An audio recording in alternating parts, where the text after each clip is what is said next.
yang kaya itu adalah kelor karena di mana-mana. Jadi potensi untuk alam ini nomor satu, kaya nutrisi, dan untuk stunting juga ini obatnya. Jadi Bapak dari program Pak Jokowi yang menantang kami dari tim disabilitas, kami sudah membuatnya, dan karena juga mau produknya ini yang ramah lingkungan, packagingnya, jadi kami masih buat seperti ini. Nanti kalau saya ketemu beliau, saya suruh beliau datang nanti. Terima kasih Bapak. Ya nanti kamu siapin itu ya, supaya saya kirim mesinnya buat kamu. Siap. Terima kasih banyak. Baik. Gimana? Aman kamu?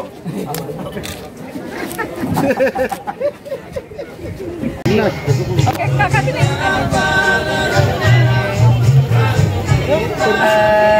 Saya Ibu Susi dan tim saya Art.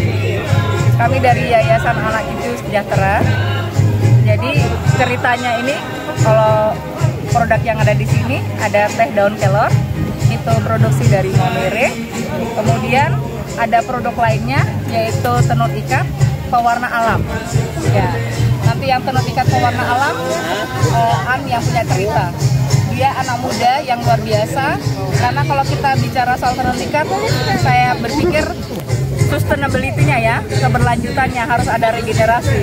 Jadi tim kami ada anak muda yang fungsinya dan kelompoknya ini memberikan, kita menampung produk-produk kain tenun ikat pewarna alam dari beberapa kelompok.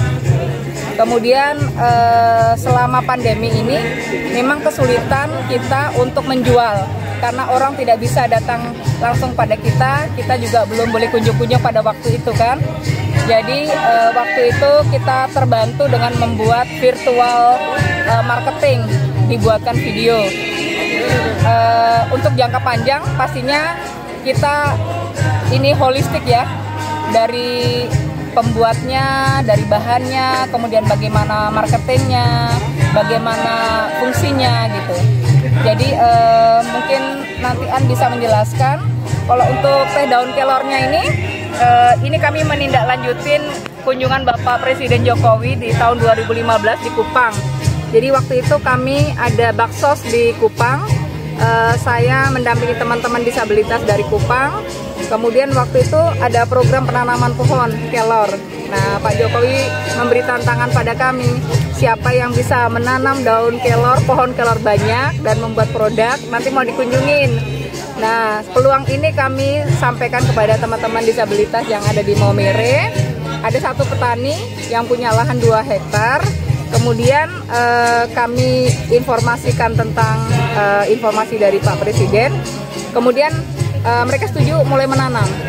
Jadi waktu itu menanam di lahan 2 hektar itu 2000 bibit, yang tumbuh itu sekitar 300-an.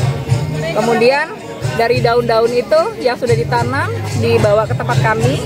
Selain yang menanam ini dari kampung manapun, kalau ada daun kelor bisa diantar ke kami dan kami proses untuk upgrade ke teh daun kelor. Nah, kenapa teh daun kelor?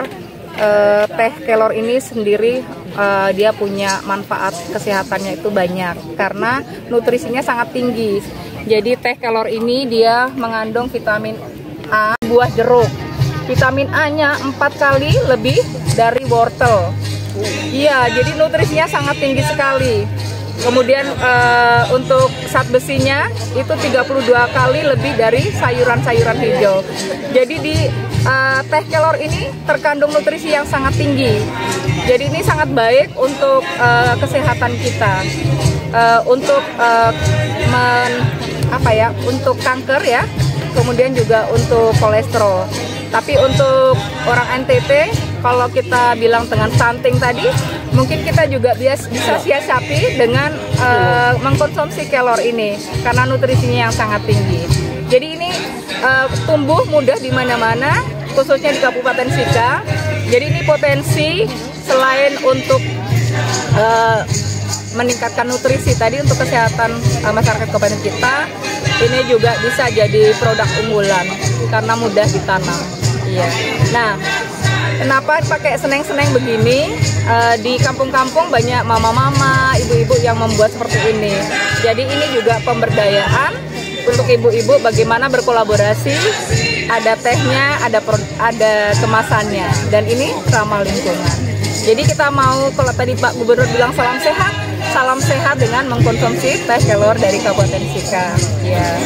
Terus yang berikutnya, selain yang ini teh kelor yang daun, kita juga sudah membuat yang kemasan. Ini yang kemasan. Yang kemasan ini mudah ya, tidak mudah. Ya, kemasannya kembali lagi kita tidak pakai plastik, tapi yang ramah lingkungan. Ya.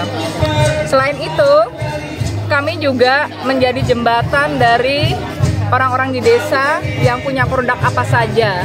Ini salah satunya madu dari desa Wairbukan, satu desa yang jalannya susah sekali. Wairbukan itu susah sekali transport jalannya ke sana ya. Jadi mereka punya ini dan kita menjembatanin.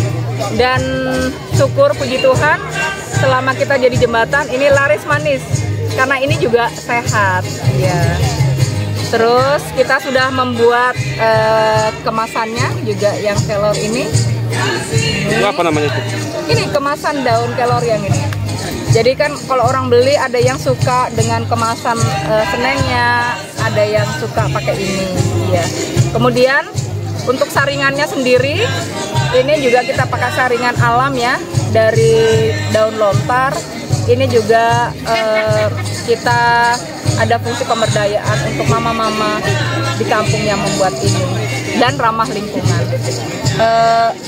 Yang lainnya yang kami bawa inilah anggur. Ini anggur Rosella. Jadi di kami membuat bermacam-macam anggur tergantung buah pada waktu itu.